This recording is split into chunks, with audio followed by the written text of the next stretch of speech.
Hello students, आज हम next chapter करेंगे magnetism and matter. Previous chapter में हमने पढ़ा है कि अगर किसी वायर के थ्रू करंट फ्लो कर रहा है तो उसके अराउंड मैग्नेटिक फील्ड प्रोड्यूस हो जाएगा। कोई मूविंग चार्ज है उसके अराउंड भी मैग्नेटिक फील्ड प्रोड्यूस हो जाएगा। अगर मैं ये कह रही हूँ कि करंट जो है, करंट के अराउंड मैग्नेटिक फील्ड प्रोड्यूस हो रहा है, करंट किससे मिलकर बना होता है? करंट बना होता है इलेक्ट्रॉन्स के फ्लो से मिलकर बना होता है। जिस डायरेक्शन में इलेक्ट्रॉन्स फ्लो कर रहे हैं उसके अपोजिट डायरेक्शन में करंट फ्लो करता है। तो मैं ये भी कह सकती हूँ कि अगर इलेक्ट्रॉन्स फ्लो कर रहे हैं तो उसके अराउंड मैग्नेटिक फील्ड प्रोड्यूस होगा। अब इस चैप्टर के अंदर मैं ये बात करना चाहती हूँ कि हमारे आसपास जो मटेरियल्स पाए जाते हैं तो मटेरियल्स के अंदर भी मैग्नेटिज्म होता है। इस चैप्टर के अंदर हमें यही स्टडी करना है कि मटेरियल के अंदर मैग्नेटिज्म पाया जाता है, उसके बारे में हम डिस्कस करेंगे।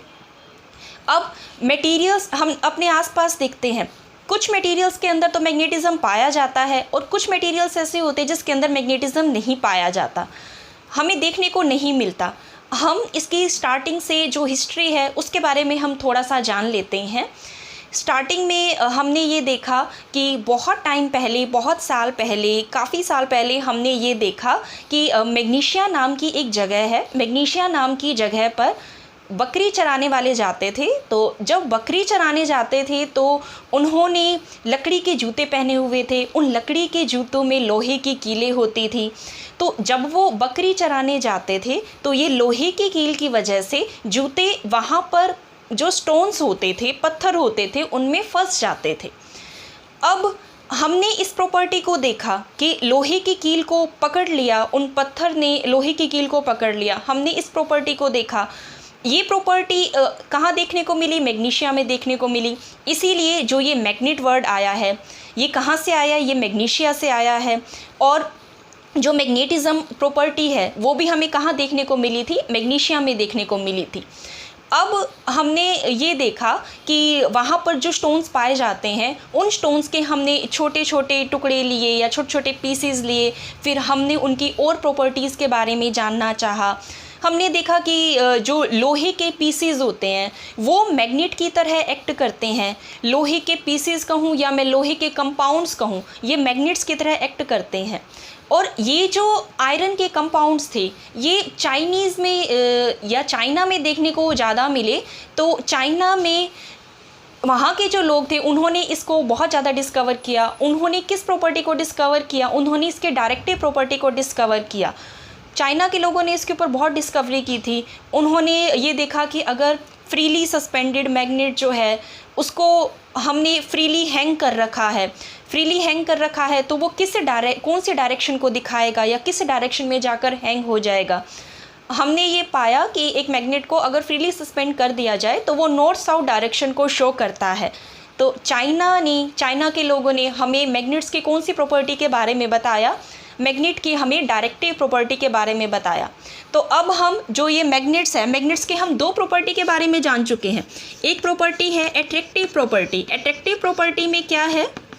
एट्रैक्टिव प्रॉपर्टी में ये है कि आयरन के जो कंपाउंड्स होते हैं वो क्या करते हैं, वो कुछ चीज़ों को अट्रैक्ट करते हैं। जैसे आयरन की, कोबाल्ट, स्टील, निकेल, इनकी चीज़ों को वो अट्रैक्ट करते हैं। ये कौन सी प्रॉपर्टी है? ये एट्रैक्टिव प्रॉपर्टी है। चाइना के लोगों ने हमें जिस प्रॉपर्टी के बारे में बताया वो कौन सी प्रॉपर्टी थी? वो प्रॉपर्टी थी डायरेक्टिव प्रॉपर्टी।